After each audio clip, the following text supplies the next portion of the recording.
Nithu's Nutritious kitchen. இன்னைக்கு நம்ம கிச்சன்ல பார்க்க போறது ஒரு ஆம்லா சட்னி, இந்தியன் கூஸ்பெரி, நெல்லிக்காய் வச்சு ஒரு சட்னி பார்க்க போறோம். ஸோ குயிக்காக வாங்க எப்படி பண்ணுறதுன்னு பார்க்கலாம். ஒரு பேன் வச்சுக்கோங்க. அந்த பேனில் வந்து இப்போ நம்ம கொஞ்சமாக ஆயில் ஆட் பண்ணிக்கலாம். அபவுட் ஒரு 2 டீஸ்பூன் அளவுக்கு ஆயில் ஆட் பண்ணிக்கலாம்.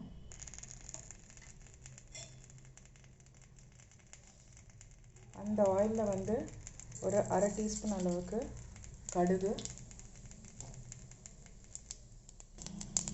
ஒரு அரை டீஸ்பூன் அளவுக்கு வெந்தயம், அது கூட ஒரு அரை டீஸ்பூன் அளவுக்கு உளுந்து,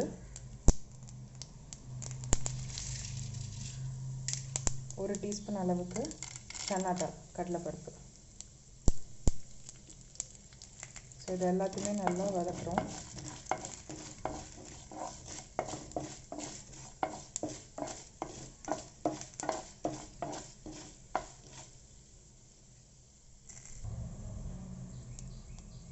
இது கூட ஒரு காஞ்ச மிளகா, 2 பச்சை மிளகா சேர்த்துக்கலாம். ஒரு அரை டீஸ்பூன் அளவுக்கு மஞ்சள் தூள், ஒரு அரை டீஸ்பூன் அளவுக்கு பெருங்காயத்தூள்,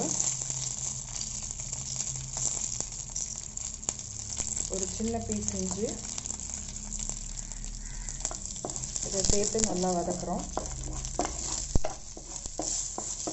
நெல்லிக்காயில் பார்த்தீங்கன்னா நம்மளுக்கு அதில் விட்டமின் சி கண்டென்ட் ரொம்பவே ஜாஸ்தியாக இருக்குது.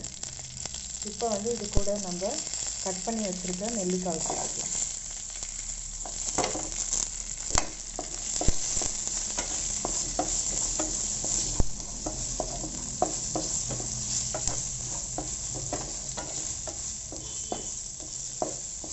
ஸோ இது கொஞ்சம் வதங்கின உடனே இது கூடவே நம்ம வந்து ஒரு கைப்பிடி அளவுக்கு கருவேப்பிலை,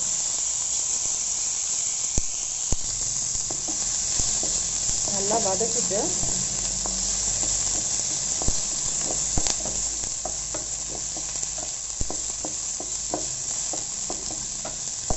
இது ஆறுனதுக்கப்புறம் ஒரு மிக்ஸி ஜாரில் போட்டு அரைச்சி எடுத்தோம்னா நம்மளோட நெல்லிக்காய் சட்னி தயார்.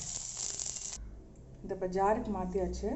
இதில் கொஞ்சமாக உப்பு சேர்த்து தண்ணியும் தேவையான அளவு சேர்த்து நம்ம இதை அரைச்சி எடுக்க போகிறோம். ரொம்பவே சுவையான விட்டமின் சி நிறைஞ்சிருக்கக்கூடிய நம்மளோட ஆம்லா சட்னி, நெல்லிக்காய் சட்னி தயாராகிடுச்சு.